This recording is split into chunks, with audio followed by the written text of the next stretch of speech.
Hey everybody, welcome to the HVAC ADHD Vodcast. I'm here with Rob Larson from, Rob, tell us your company name. It's General Plumbing Supply. General Plumbing Supply. I met Rob at a MeasureQuick train-to-trainer, and he seemed like an interesting guy, and he has an interesting story, and he's one of two distributor representatives that were at the training, so I'm super interested in his take on MeasureQuick and a whole bunch of other stuff. So, hey Rob, how's it going? Good, Jeremy. Thanks for the invite. I'm happy to be here. And before we begin, let me just say thanks for your gift. Oh, you got it. That's awesome, yeah. I tried to get everybody in the class one. I hope everybody got there so far. Yeah, it's cool. Yeah, A couple sizes we didn't have, but yeah. No, you're good, man. I appreciate it. Thank you very much. You're a man of your word. Promised the shirt and I got it. So cool stuff. Appreciate that. So tell us a little bit about what you do, what your distributorship sells, what brands you have, what services you service, all that type of stuff. So we're a Luxair dealer of equipment, which is a product made by York. They just recently was bought out by Bosch. So as they move forward, they're going to be a Bosch company. So I'm not sure what that's going to look like yet. We have our first meeting back here in November of this year. So we'll know more details as far as how that transition is going to go with us. But as of right now, everything basically is the same. I'm dealing with the same contacts at the factory, stuff like that. So, yeah, we have a dealership that we have, dealers that we support through the product. They hired me as a tech support guy and a trainer. I do have an assistant, Zach, who helps out with those tech calls and training that we do here at our training center in Piscataway, New Jersey. So yeah, it's good stuff. So that's kind of what I get involved I think with. that's pretty exciting though, York Bosch, because Bosch is such an innovative company and they have such an innovative product. To be able to combine theirs with the York distribution and the reputation that York has as a solid American-made piece of equipment, I think that's exciting for you guys from a technology standpoint.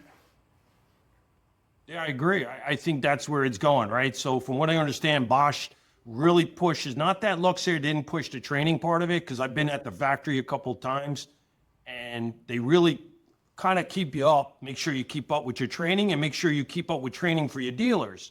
So there's required hours per year with your dealers to make sure that they're up to date on what's going on, and they kind of track it. So Luxair did a good job with the training side, but I think from what I understand, Bosch will even do a better job. So Bosch is going to be more the training side of it, which we all need.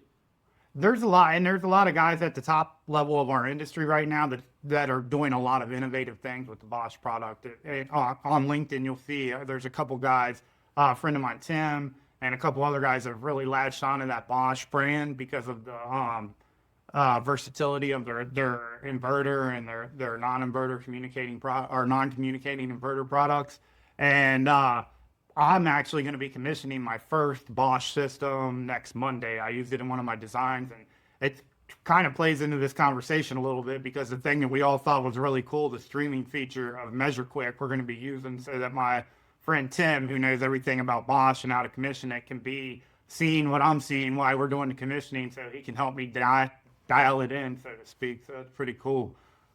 Tell me, so we met at MeasureQuick. What got your attention about MeasureQuick? What got you in that class? What path led you there to the MeasureQuick thing?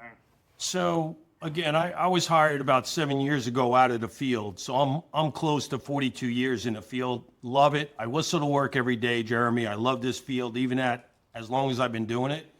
And one of the things that we did here during our training, so one of the unique things I have is I get to take a technical call for the most part, right?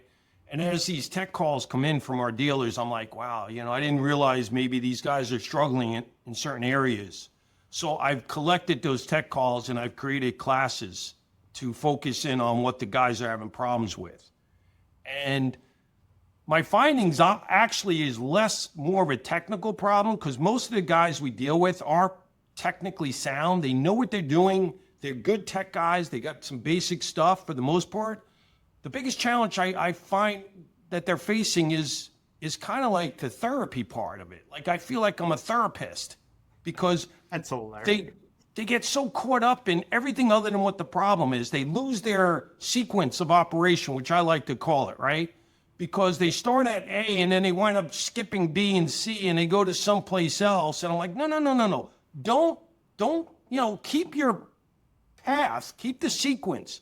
Don't skip anything within your sequence. If you stay within your sequence, you're going to find a problem, right? Whether it's be a technical problem or an install problem, right?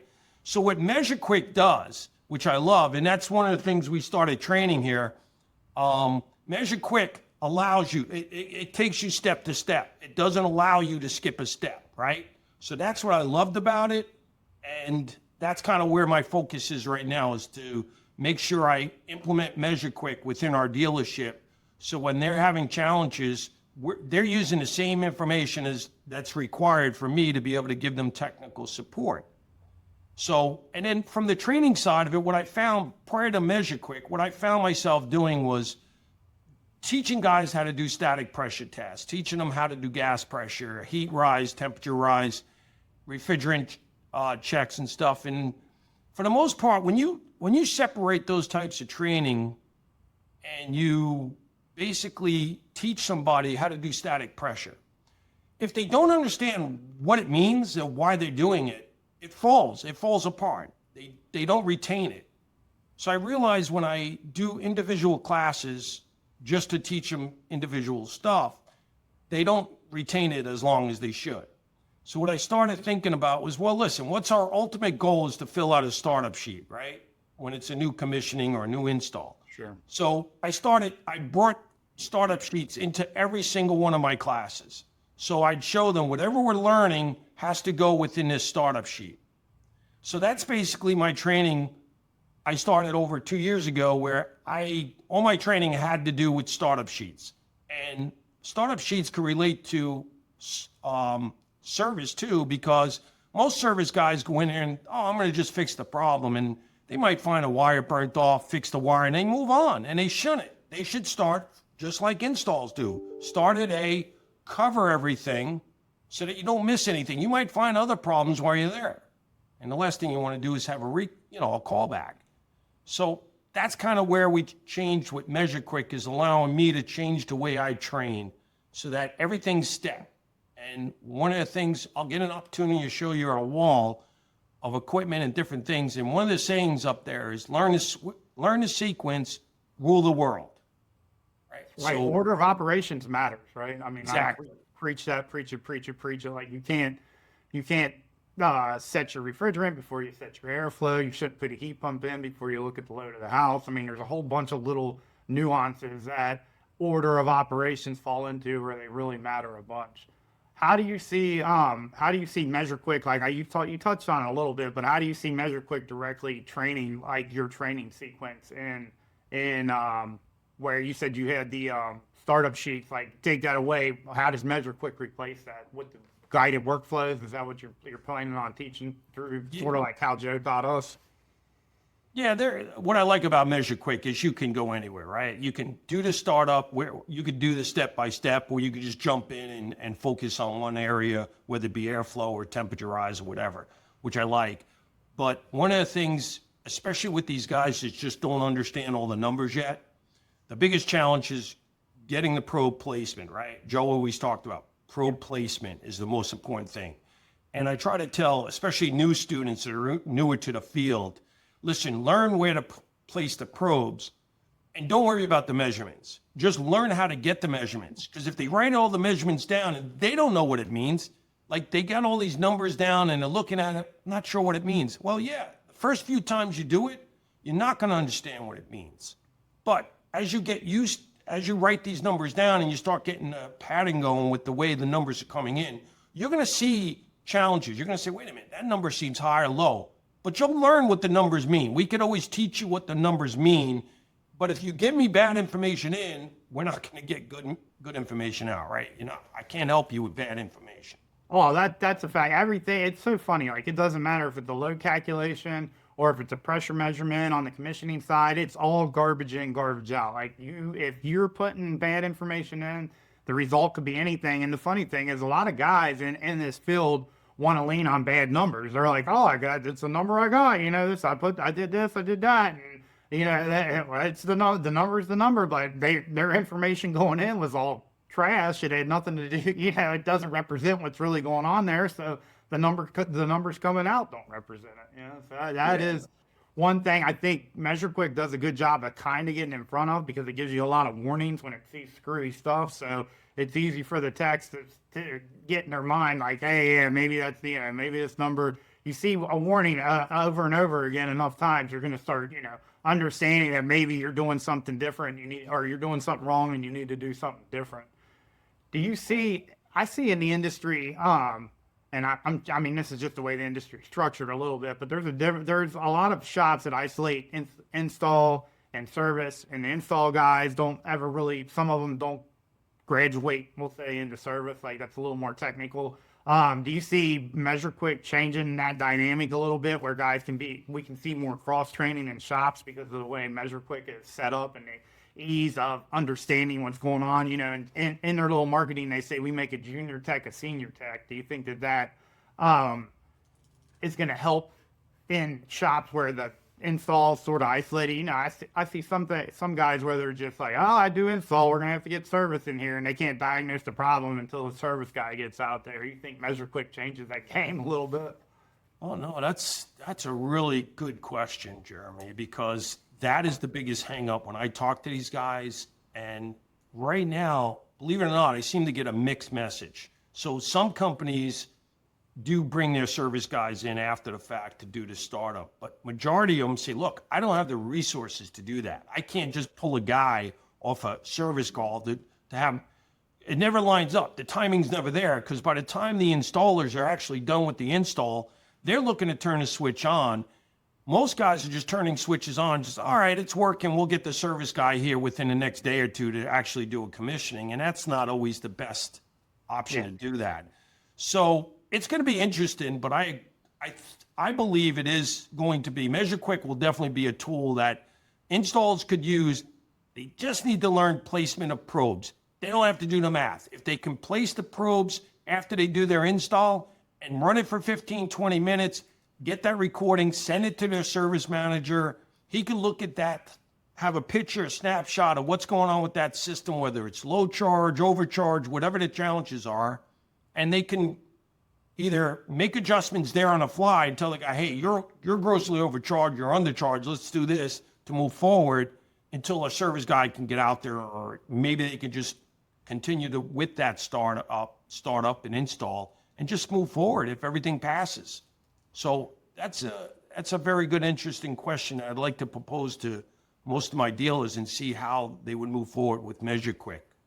I think that there's a lot of value in putting something to bed day of. Like I'm ADHD per the name of the podcast, and if I leave stuff hanging out, sometimes it never gets taken care of. So I've been taught myself over the years, one thing, anything that I can make into a sequence that I can get done in the same day, I do. Like, for instance, when I was doing green inspections, a lot of guys would take all the pictures, take all the information, and then they'd go home and then some days later get the report out. Like, that's how I was trained up. Like, for me, that never worked. Like, that report never got out after that. So I would have to I ended up leaning on technology and figuring out, hey, if I just take my computer into space, I enter everything in, right into the computer right then and there. Boom, as soon as when I walk out, I send a follow-up email right from the house, and when I walk out, that thing's done. Like, I have nothing else to do.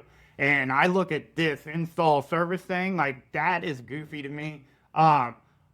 It's something that's went on in the industry for some time, but not having the guy trained to close the deal right then and there. Some of them, like you said, there's a lot of them that do. They train their install guys, like, whatever their process is, it's done when that guy walks out the door, good, bad, or otherwise. We're not saying the stuff's working right when the guy walks out the door, but their process is over when the guy walks out the door.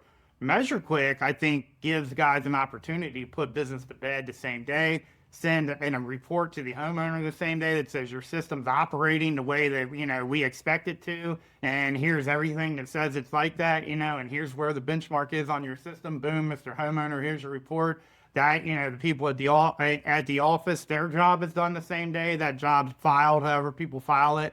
and everybody can walk out and feel good about it. And the best thing about it is you shouldn't have any callbacks. If you're doing everything that you're supposed to be doing, then that should be a solid, pin in the job that should be done, and you should not have to worry about that for the foreseeable future. That customer should just be experiencing the comfort and everything else that comes along with that system. So I think that from me and you and anybody that's doing training, I think it's a little bit of a training thing. Like we need to, like you said, I'm going to pose that question to my guys, like beyond even posing it as a question, we need to say, look, man, this is really how this is meant to be used. This is a tool for your installers to walk out the door and feel good about what they did the day of the install, and you never have to think about it again because you know that it got done correctly. You know what? That's the ultimate solution is exactly the way you described it. That is what if I had to vote, I would vote to say that's the way we're going to move forward. Okay. So you nailed it. I mean, that's what we need to do. We need to deal with it right there. And the example, just the other day, I had blood work done on a Thursday. I had blood work and went to the doctor. They took blood. In 24 hours, I had the results on my phone. Right? So I'm reading my results, which thank God it's all good stuff, right? So it's all normal blood work. My doctor calls 3 days later to tell me, oh, you're normal. But I already got the report, Jeremy. So I was like, oh, okay, thanks for calling, but I didn't really need you. Yeah. So to your point, if we're able to do that, where in the past, blood work would take weeks to get back. They're not doing it anymore. It's within a 24-hour period. What you're suggesting, and I agree with, is we're suggesting you do it right on the spot. Look, you're done. Boom. Press it. Send it.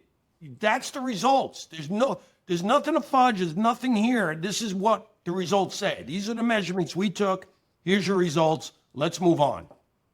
Yeah, So and I think like that's it. more money in our pockets than anything, just getting that done and that customer taken care of. It's so funny that you use that analogy. Like, by the time this airs, I have a blog. I just put it up. I haven't rolled it out or anything. It's going to go along with a little concept that I created to try to market our trainings. It's called your HVAC superpowers and why you may not have them yet. And it basically part of that piece of it is like conduit tech. There's a new software out that a guy that I met and I've been dealing with named Winston Chi. He has a software called NOSO, and it's basically an HVAC AI assistant that does a whole bunch of things. It plugs into Service Titan. It'll talk to you on your way to your job if you wanted to, give you a summary of the job. It has 15 million pieces of HVAC paperwork programmed into it. It has the biggest database of HVAC manuals that's ever been created. And so it'll allow you to basically while you're doing a service call, if you take a picture of what you're looking at, or if you say what it is, it'll find the document that supports that and show you what you're working on. So it's a really robust solution, and it has an always-on feature that basically throughout the service call or throughout the install, it records everything that's happening. And by the time you sit down at the table with the customer, it has a nice proposal or a nice summary of service printed out for you, so that the guy doesn't even have to do anything, and anything the customer's talked about's in there and addressed and everything. So it's super robust. So that, and then MeasureQuick, I'm saying my concept is these three things are your HVAC superpowers, because the load calculation done with conduit tech housed in your ERP gives you a permanent record of how anything that can affect the HVAC system in that, from a house perspective, that would be exerting pressure on the HVAC system would be doing it.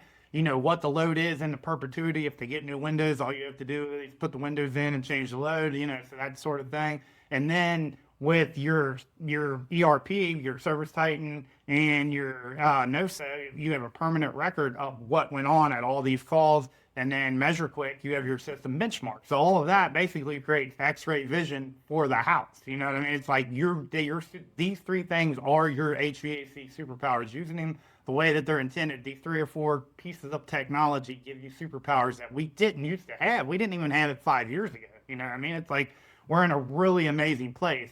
So in that blog, I referenced my chart. I'm like, the ERP record's like my chart from your medical records. As soon as you go home, you can look in your medical record and you can see what happened at that call. And that is the way we need to be looking at doing business in this era, because that is what this era of technology demands of us. Like these kids that are coming up and buying homes and everything else, they're used to that type of record keeping and that type of instantaneous response, and they're not going to want to fool around with the guy that has to dig through or send somebody out to give them, little basic pieces of information. So I just thought that was really cool that you also brought that same exact analogy up. Yeah, no, it's great. It's great stuff. Listen, I was out in the field for years, right? So I'm a younger tech. So whatever, I look at my experience when I tell people, it's 40 plus years, but reality, it's not, because the first 20 years is in a museum somewhere. That's information, it's garbage today. So I had probably just as much experience than a 10 or a 15-year guy, right? Because the technology changing so fast. So these are the things that I point out. So I'm constantly learning every day too with these guys, and I share that information. But being out in the field for as long as I have, and when you're out in the field, you're doing service, you're a lonely guy, man. You're by yourself. You're in a truck. Most of my conversations with myself, right? We didn't have all the phone technology we have today. Yeah, that's a fair point. So I'm graduating from that, and I'm thinking about it. I'm saying to these guys, you have MeasureQuick. Do you understand what that means? You have an iPhone or a Droid, an analog, whatever phone you have, and you have MeasureQuick on it. That's like having a partner next to you, a really smart partner, right? So it's going to take those days that you're not 100%, and you got a guy who's never going to let you down. He's always there. That's MeasureQuick app on your phone. He will always be with you. So when you have a question, you have a measurement problem, or if you have a brain fart and you're saying, what does that mean? Why is my subcooling here, my superheat here? Like, the numbers aren't adding up. And MeasureQuick will be there and say, hey, dude, relax, calm down. Take this measurement again, and we'll figure this out. So you literally have a partner with you through MeasureQuick, in my opinion, and a very smart and a super. You said it, right? The word super.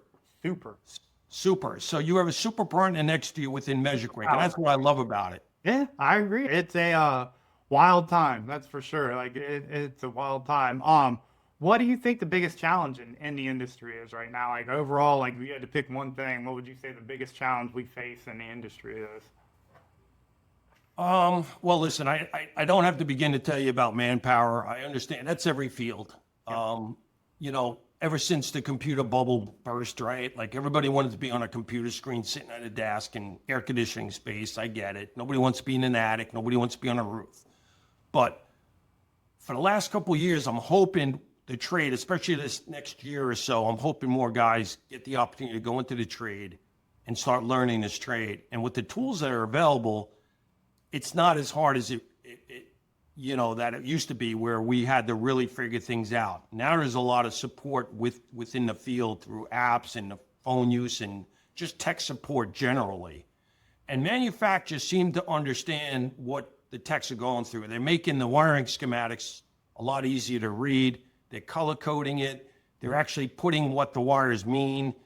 In most manuals, in the service manuals, you do have a sequence of operation. It'll tell you, hey, in heating mode, this is what happens, or this is what's supposed to happen. So they're giving you a lot more information than they've had in the past. It's like going from the road maps that we used to read to get from one house to the other, to using, Google Maps, where it's telling you, make a right here, make a left there. It's going to find you the shortest route. So it's all cool stuff. So I'm looking forward to it. Love the conversation. So it's all good stuff. What is your training schedule look like? Do you see anybody that have good? Well, that's not really what I meant to ask. This is what I'm asking. Training, or the guys you deal with, do they have solid apprentice programs, or are they bringing guys up through the trades, or what do you see there as far as like the contractors you're dealing with?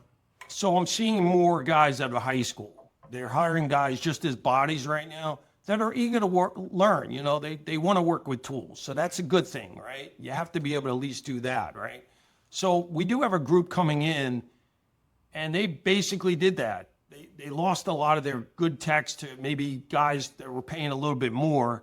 And in the residential market, you're limited on how much you could pay a guy, right? There's only so much money. Guys want to make, $80 an hour. You're just not getting that in the residential field. Yeah. So you're getting guys that are coming out of high school that are more than happy to make $25, $30 an hour, starting. So those guys are looking at this saying, hey, great, how do I learn it? How do I figure it out? And I'll tell you, I've had one of those students come in, and we did a one-on-one class with him I wanted to see how he was going to respond to MeasureQuick. So we kind of introduced MeasureQuick right from day one with this guy. And I said, listen, this is important. These measurements are important. You have no idea what they mean, but if you can learn how to take these measurements, put them into the software will tell you more than you'll ever be able to tell you. Your software will tell you more than your service manager will tell you.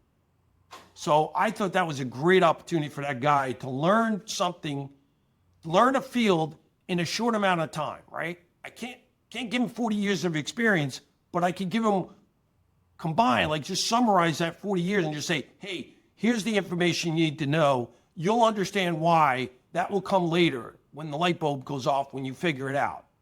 Do you think that's fine? Like, this is super interesting to me. You just said something that turned a light bulb on in my head. So what you're saying is we can take guys out of high school with a little bit of training. We can put MeasureQuick in their hand or a similar app, depending on what they're doing on the sales side. Conduit Tech, I think, would work the same way for training a sales guy up. But let's just talk about MeasureQuick. Take a guy out of high school, no trade school, because there's certain, and we need more of this, but there's certain high schools that have like what's called OATS programs. Where I come from, they're called different stuff, but they start teaching trades right away as part of the curriculum and working them in. But this guy, let's say he did not have that. He just came out of high school, you hired him, and you want to get him going in the field as quickly as possible, clearly, because you need help, right? You hired a high school guy because you don't have manpower. So putting MeasureQuick in his hand, do you think that how soon is that guy where you feel good enough about what he's doing out there with MeasureQuick that you can let him go, so to speak, without sort of, having a leash on him? All right. So again, that's going to be a tool that they can use once they get past the safety ends of it, right? So we need safety. We need to talk about pressure with refrigerant gauges and gloves and safety glasses. We have to get them. We got to make sure we put them in an environment where they're safe, right? We're dealing with electrical universal to be useful. So let's say they have their universal at a minimum. Yeah. So we get past that, Jeremy. I think you're going right into MeasureQuick. Once you're able to hook up gauges and put some pro placements, you're in MeasureQuick. There's no reason why you shouldn't be, in my opinion. There's no reason why you shouldn't be. Why not learn to fly with the instruments that are going to make your job easier, right? Yeah. I talk about this all the time, and I actually went for my pilot's license. I went through some training, and of course they want to start you with manually. They want to teach you how to manually fly because instruments fail. I get that. But in my head, it's like, let me use the instruments because the instruments are going to help me fly. You know what I mean? They're going to tell me, hey, if you go at more than this degree, you're going to go into the ground. You know what I mean? If you start floating away this way, it's going to make adjustments. So I want to learn by using the tools because the tools are going to tell me what's going on. And then I think the manual part, the guys will actually start figuring it out, right? They'll start saying, well, wait a minute, that measurement, before they even put it into the app, they'll take a measurement and say, that measurement seems to be off. Well, why? Because the last 10 measurements they took in that similar situation were not those measurements. So now they're starting to get a routine, repetition, right? Yeah. And that's all we want to have these guys do. So why not start at day one? Right? I agree. And for me personally, the way I learn, that's how I learn anyway. You put for test and balance, for instance. When I started test and balance, the guy set a big old Ned thing down in front of me, boom, here's everything, you need to read this whole manual and pass this test and do all this stuff before you get out in the field. I never got through that. Finally, they're like, here, we need you out. They put me out there. I started holding hoods and turning dampers and doing all this stuff. Pretty soon, the stuff in the book started making sense to me because when I went back to when I had to finally go back and get certified, I had already done the stuff 20, 30, 40, 100 times. You know what I mean? So then it really was just, even though I understood what I was doing out there to get paid, to make everything work and to do what we needed to do, I didn't really understand the math. As a matter of fact, the engineers that I worked with, he'd be like, don't worry. And it was actually good. I didn't like that he did it at the time, but he'd be like, don't worry about the math. He's like, that's just a number. We know what it means. This is what you need to do right now. This is what goes in that blank on that sheet and all that. And I hated him doing that. I felt like he was talking down to me at the time, but later on, I came to realize that he was doing me a favor because we just needed to get through the job and get it done. And it wasn't going to make, I could sit down and do the math all day long. It wasn't going to make sense to me right then and there anyway. So learning what we were doing and then going back and learning the math and everything behind it for me, that worked out great. And that's just the way I learned. I learned by doing it. I think a lot of guys that come into the trades, they come into the trades because they learn by doing. They don't want to be sitting in a chair. They don't want to be sitting in a classroom. They want to get out and do stuff with their hands and they can pick it up. And I think there is value, exactly what you're saying. Like when guys learn like that, we put MeasureQuick in their hand.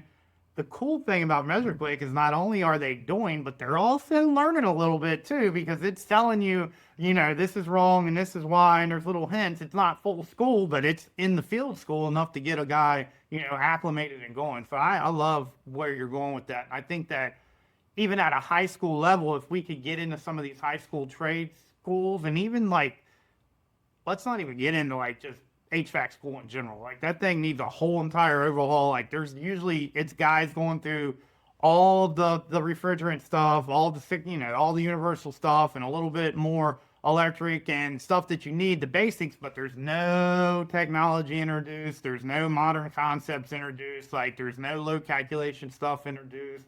There's no airflow, real talk about airflow in the class. Like none of that stuff is taught. It's all stuff that you have to either learn out in the field or go learn on your own. I just think that like from an educational standpoint, the way we teach HVAC needs a big overhaul for the modern kids.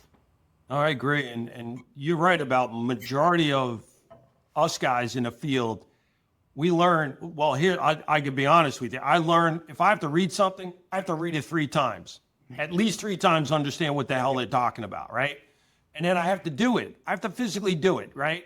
Yeah. So there's a few guys out there that'll come into the class and they'll be book smart. I mean, these guys have the answers for everything. But you go to have them hook up gauges? You want to see a fish on a deck flop around? These guys, I'm like, wait a minute, what do I want? Do I want a book smart guy? Do I want a guy that can actually hook up gauges? Yeah. So you're in that battle too, to your point, but thank God majority of us are that way. We want our hands on, we want to learn it. I don't mind the book smart guys. We could always convert them to actually do the physical work and understand it, which it's just levels of knowledge, right? It's each of us learn differently, right? So, but I'm okay with that. But to your point, we do tend to, want to work with our hands more. And we do every opportunity I get, I try to do on the job training. Like if I get a group of guys that want to meet on a job because they're having problems or they want to learn something, hey, let's go for it. Now I do a lot of stuff at the training center, but there's nothing beat real life stuff. And I tell contractors, the owners of contractors all the time, listen, don't think you're going to send this guy to a 40-hour school and he's going to come out and be productive. That's not reality. Reality is send him out there. He may not be totally productive the first 40 hours, but I'll guarantee you after that 40 hours, he's going to learn so much doing it, physically doing it, that he's going to be productive the following week. So we just have to let guys you're going to know it might not be the right fit. I mean, that's the other thing too. Like this, it's not for everybody, just like everything's not for everybody. So like you get a guy out in the field for a couple weeks and he's struggling mightily, then maybe he does either need some additional training or maybe the position's not right for him or something like that. Like, so there's a lot of value of trial by fire. I mean, that's how I learned most of the stuff that I've ever done. I've learned trial by fire, and I guarantee I probably wasn't doing what I thought I was doing in the first place for the first 20 to 40 hours of doing it. I probably did everything completely wrong, whether I knew it or not, so. Oh yeah, I tripped a lot of breakers in my early days. Oh, man, dude, I'll tell you what, I have some people that don't, are not used to doing what we do. They think it's crazy, but like I've tripped out a whole side of a hospital before up on the roof messing around with a fan. I just... you're up there when you're first learning to take your electrical readings and stuff. Somebody doesn't tell you, don't let this thing hit metal when you're, putting it on. It's gonna trend. It's literally like because of when I learned tab in the biggest setting you could ever learn it in, like giant hospitals. That's all. Like when I was a tab helper, that's the company I worked for. That's all they did was like hospitals and giant universities and schools and stuff like that. And so like. And the guys are like get up there and do it. Like, here, you worked with us here. Here's what you do. See you later. Bye. And then they turn around and leave. And so I was so scared. I called the boss and I'm like, I don't know what happened, but this whole, side of the hospital just went dark. He's like, don't worry about it. I'll call them. I'll get them back up. I'll get them to get it back up. But he called the maintenance guys and they went and untripped the breaker and stuff. He's like, don't do that again. You think? Yeah, we're not. Yeah. I didn't mean to do it the first time. Yeah. But stuff had to the point. So you just got to go through it now. I didn't ever do it again. I mean, I learned it's like putting your hand on the stove. You're definitely never going to do that again, Like some stuff like that. As long as you don't kill somebody, I think or kill yourself, one of the two. I think it's probably a good lesson learned. Yeah, I got all my fingers, thank God. So. Yeah, well, yeah, that's another thing. I have all my fingers. I did smash my pinky. Like, it's still flat to this day in a pulley, like doing tab. I was trying to go too fast, and instead of loosening stuff up, the tension on it, I was trying to pull the pulley on, the belt on the pulley, and without loosening the tension, I pulled it right over my finger and just boom, flat. It the tip of my finger just exploded. Blood went everywhere. It was not fun at all. And I had to, it was like the day before Thanksgiving. I wanted to get out of there. I just wrapped it up in electrical tape and kept going, dude. My doctor was so mad at me. He's like, don't you ever do that again. You get in here if you got something this bad going on. He's like, you like your finger, don't you? Yeah, that's good stuff. Good stuff. So I think we're running up on our time. I want to give you a chance to showcase your shop and tell us about, shout out anything you want to shout out. Let people know who you are, what you do, and where to come to find you at, what your next few trainings are, or anything you want to say. Feel free to tell everybody. Yeah, well, we have some training stuff going on. Samsung training next week, September 10th. We're going to have a trailer here, Samsung trailer that's going to show a bunch of product on the trailer itself. We're going to do a mini class in a training center just to teach guys like simple things like, when you talk about hooking up the wires to those terminals, all the guys just strip the wire down, they'll put it on, tighten up the screw on it. And it's like, no, it's in the book. They want you to use a ring terminal, right? So the ring terminal with the crimping tool right on the wire, so you crimp it, and now you have a solid connection. You put under the screw, tighten it up, done. So we're going to actually have like tips on how to install these things so that guys could say, oh, all right, I didn't think of doing that, because they don't read the book, right? And it's, but these are things we're going to show. So it's going to be a lot of fun, just a quick little 30-minute class just to give guys quick tips on, hey, here's the tools we're using to make it, work. When you're installing these mini splits, because the communication wires and all those connections are important. So stuff like that. That's the switch watch piece of it. You know what I mean? Like, that's literally before, we weren't ever thinking that way, man. You know what I mean? Guys were twisting wires and nuts and going on about their business. Like, what you're talking about is such a good example of the precision that is required in the installation of this modern equipment. Rob Falk or Dominic, somebody from NCI, I forget which one it was, said a great analogy that he's like, it used to be, we were working on Timexes. These days we're working on Swiss watches. He's like, things are not the same. It's not comparable. And I agree with like that little thing you just said. So important, but also probably overlooked 97% of the time unless somebody's pointing it out to them, just like you said, because it's in the book. It's not taught, really. It's not a thing you can learn. Yeah, we stay basic. I'll see if I can give you a quick little tour of the place. I am at the training center now, and let's see if I can make this work. Okay. And the way we set up our training is don't have a lot of equipment per se. We just take equipment, strip it down, throw it on a wall. You can see up there, there's the HVAC playground. Love it. And I actually have something running over there. I don't have a long wire. Maybe another visit we could do, I'll set it up with a camera that we can actually tour each facility. Okay. But I'll just give you like the 360 version of what's going on. So this side of the room is our hands-on side. And then the other side is where our students will sit. I could fit about 30 guys here comfortably. We have boilers over there. and we have a Weil McLean boiler without the boiler, right? We just have all the controls that go to it, and it works. We put power to it, and it works. And there's our wall of fame right there. That's the wall that, you know, all these social influence guys and MeasureQuick, all the stickers that are out there, we kind of put on that wall. Love it. So that's kind of like a quick little tour of our facility here. Are you MeasureQuick official yet? Are you Joe approved yet? Yeah, I have the certificate. And, No, I mean the lab. Remember that thing he sent us for the lab? Like, this is the basic requirements for a MeasureQuick lab. Oh, I don't know if I'm there yet. I do have some stuff that we could use to measure stuff. So I may not be there. I gotta double check that. But we're starting to listen. We're getting to a point where I might. I asked our sales guy, the sales director for HVAC, to go to our dealers and say, look, if as part of being a dealer for Luxair, got to have MeasureQuick.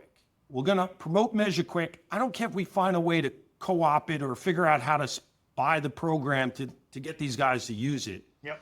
But when they're doing commissioning or startup or service and they're calling us for tech support, dude, it's like it's like I should just have been a dentist and just started pulling teeth, because I think it would have been easier than getting information out of these guys. Because, you know, we started talking about it earlier, Jeremy, about just taking measurements. Give me, what's your voltage? And then I'll get an answer like, oh, it's 208, 230. And I'd just be like, God, why don't you just pick one? Because it can't be both. Yeah, you're like, so you're not reading the voltage, you're reading the nameplate? Okay. Right. Well, now I know I know what the amps are going to be, whatever the amps on the nameplate is. So I don't need to read that to me. I need to physically take it. You're like, that's not the reading I was talking about, but okay. So I always ask them, what's the digit, right? So it's going to be like, you know, 210.9 or something. Right, I always ask them for that point something, because then at least I know they can't make that up. Yeah, that's how in tab engineers hate. You know, when I was trained in tab, they're like, engineers hate round numbers. Even if it's a round number, put a decimal on the end of it, because they're going to question if it's a round number. But no, I listen. I'm so excited about MeasureQuick. I really am. I'm looking forward to getting our guys into it and showing them. My assistant tech support guy, Zach, he's downloaded the app. He has it. We have our instructor's version. So we're really promoting it this year, going into it, and hopefully in 6 months or maybe the springtime here in New Jersey, you and I will have a conversation about how well it's going with our dealers. Oh, I want to hear. Yeah, well, let's definitely do a follow up. I would love to hear what you guys are doing once you get it fully implemented and you get training programs set up with it and stuff like that. I think that, you know, this is all brand new. Like, even the guys that came before us, nobody's really doing full on MeasureQuick training. Well, I shouldn't say nobody. Brian Feeney and Huff, those guys are doing big MeasureQuick trainings. But in most of the industry, there's not a lot of people doing full MeasureQuick training like you're talking about. There's a guy, Colorado Johnstone or Pennsylvania Johnstone, one of those guys. They have a pretty robust MeasureQuick, and they're like pushing it. You know, all our techs do MeasureQuick. I personally write it into my, like, on the design side, because, you know, I'm not a distributor or anything like that, but on the design side, we write it into all of our specs. So that way, you know, whoever, when the thing goes out to bid and it comes back, guys are always like, this contractor wants to know what this MeasureQuick thing is you got written in here. And I'm like, okay, well, then this is, you know, then I get to explain to them, this is what it is, and this is why we want you to use it. You know, if you don't have it, you know, it's one of the requirements of installing our design. And that way, guys are forced into it, because I know once they use it once, they're never not going to use it again. You know what I mean? Like, there's no way that a guy that knows what he's doing and values what he's doing, once they buy all the probes to do it and use it, they're not going to put it back in the bag and not use it. They're just not. You're going to love it. Yeah, no, I totally agree. And it's great that you're implementing within your program and what you're doing. I wish manufacturers would figure it out. And I know why they don't, because nobody wants to add more restrictions on contractors to do certain things, because they're all afraid, well, they'll just go buy from somewhere else. But they really collectively should get together and say, look, find a commissioning software. And I absolutely promote MeasureQuick as being a commissioning software to 1000%. utilize Yeah. and to offer additional labor warranty or extended parts warranty if you fill this out. If your system's commissioned with MeasureQuick, here's the benefit that you're going to get from the manufacturer. So if they don't do it, we got to figure out a roundabout way to do it like we're doing it. Hey, you want to be a dealer for Luxair and buy equipment from us? Here's what we're requesting you to do. Now, I can't put a gun to your head and tell you to do it, but I'm going to encourage you to do it because we're going to come up with some incentive to be able to get them to do it. And listen, ultimately, it's going to lessen my load and my assistant's load on silly questions and challenges that they're having out in the field, especially when they're setting up, they're installing equipment in undersized ductwork. I mean, how many times I get calls about it? It's like, guys, your static pressure is like 1.5 points or whatever. It's too high. Like, what are you doing? You got 4-inch ductwork. I mean, what are we doing here? And these are things that they should figure out. The sales guy should be figuring out before it even gets to the install. He said he wanted a little air over there. Yeah, right.